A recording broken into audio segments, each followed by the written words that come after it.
dhaqanku mucaarad iyo muxaafid kale mar dhaqanku waa dhaqan mucaarad iyo muxaafid daan baqasho waa siyaasadda dhaqanka Soomaaliyeed waa mid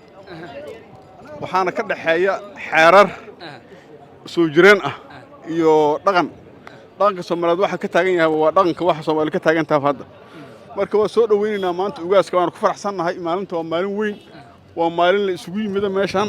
waa maalin farxad leh hadii alle dhaqankana Allah noo toosiyaan lana هاي وكفر حسنا هاي إن شاء الله محمد النوعي كله على سوق المشمال هذه مهم نقولها ما أنت وما لنا فرحة هاي وما لنا السوي مذي وما كل حرن ما أنت أنا فرس كنت ما معي كده جنده وحويري دغن كده دغن هاي حافظ دورت اللبان أنا فرس كمد waxaan ku doortay inuu dhaqanka koobkaya Soomaaliyeed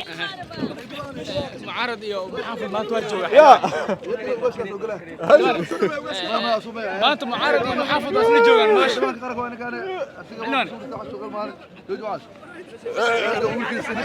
adeegga maamuus ee shirkadda Hormuud waa xirmooyin adiga ku gaar ah oo ka kooban internet kaliya ku hadal kaliya ama internet iyo ku hadal wada jira naftaada ku maamuus xirmooyinka adeegga maamuus oo kaga shubo hadda xidig 212 4 gees